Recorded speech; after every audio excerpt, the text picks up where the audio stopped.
I grew up loving white bread, and now, since I've changed my eating habits, I've discovered that the bread I used to think was so delicious actually tastes like cardboard. The recipe I'm going to show you today is a whole grain bread, and it contains the germ, which is really the powerhouse of the grain. It has a lot of the nutrients, the vitamins and minerals, and also the flavor. For this recipe, I like to use a type of wheat that is called Prairie Gold. It has a nice texture and it works really good in bread. This is what it looks like.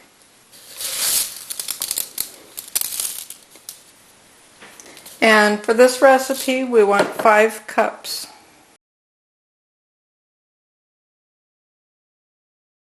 You just put your grain in the top part up here, and it has little onset.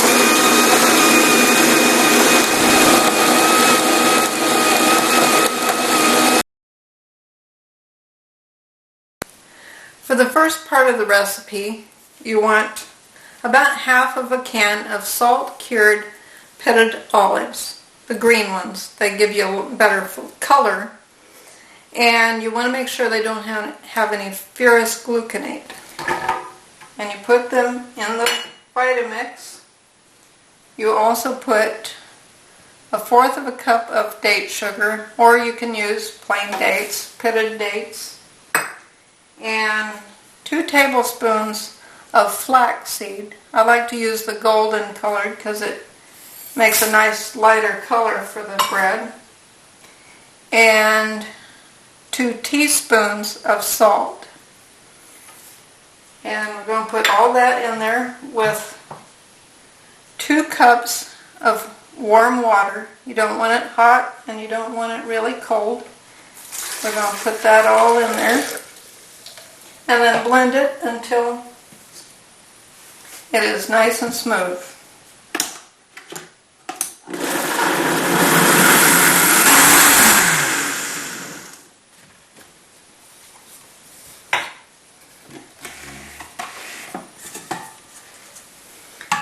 And then you pour that into a bowl.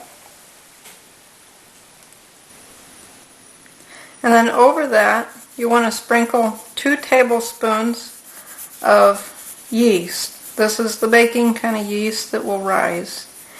And you take a fork and you kind of work that in a little bit. If you find that your mixture gets a little too warm, and perhaps you see some steam coming off the top of it or something when you pour it out, just let it sit for a couple of minutes to cool down. Now, once we get this all mixed in, gently, we're going to let it sit for about 10 minutes and it will begin to bubble up.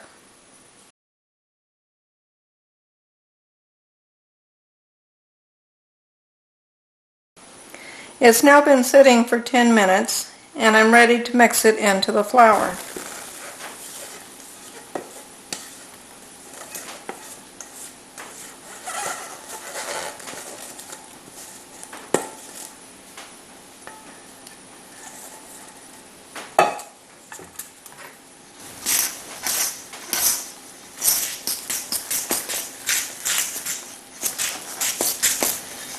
Now you can add other grains, but you want to do that in moderation because they have less gluten.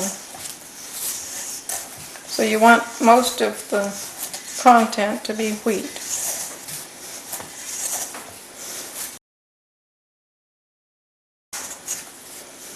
Now this is about ready.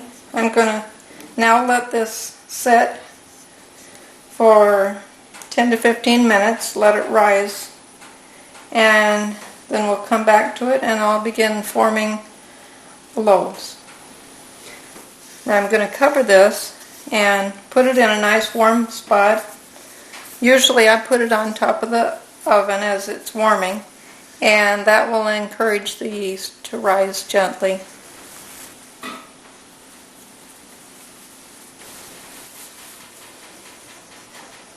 Now it's ready.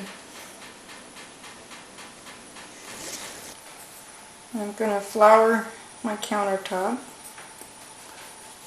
This will be my work area.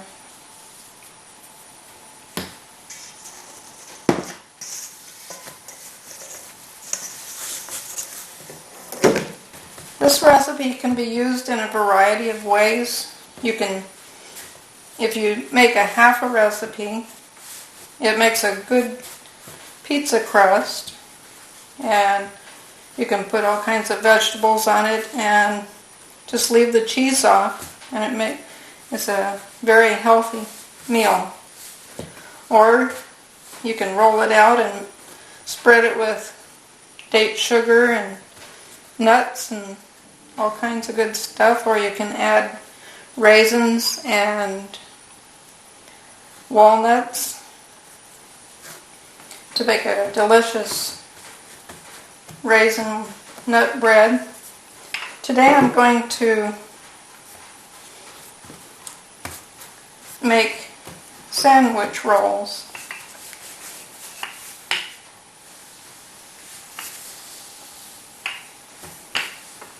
So instead of forming a loaf, I'm going to roll this out nice and flat.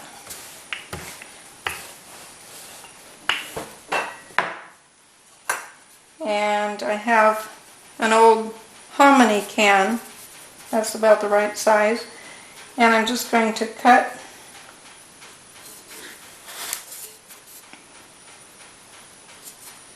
what I've done is I put a hole in the bottom to let the air escape.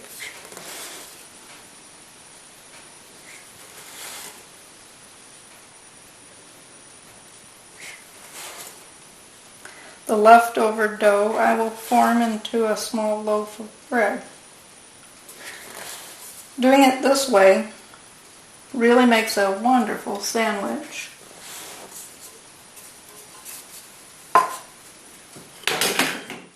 And what I like to put it on is one of these baking stones that are normally used like for pizza. You might be asking yourself, what's the difference between whole wheat bread and what I'm making here?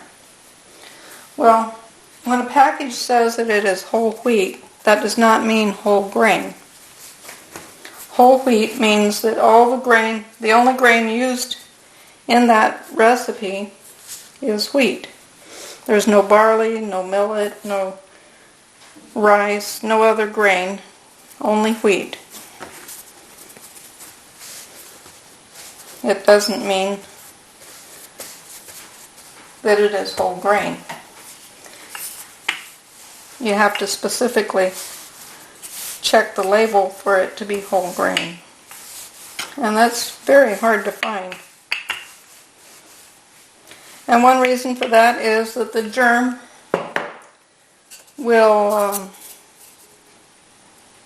spoil quickly on the shelf. And the average company is more interested in a long shelf life.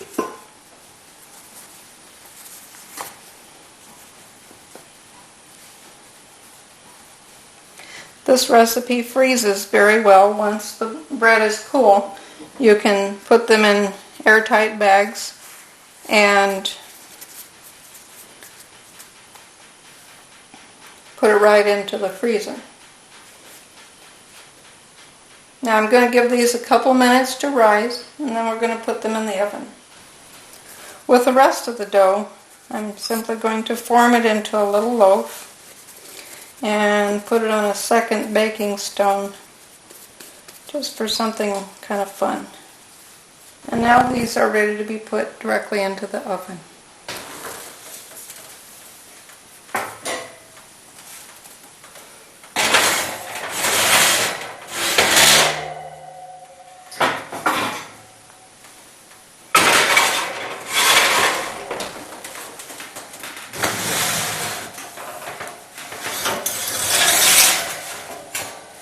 And here's how they look after 30 minutes of cooking in the oven at 350 degrees. Don't these look beautiful?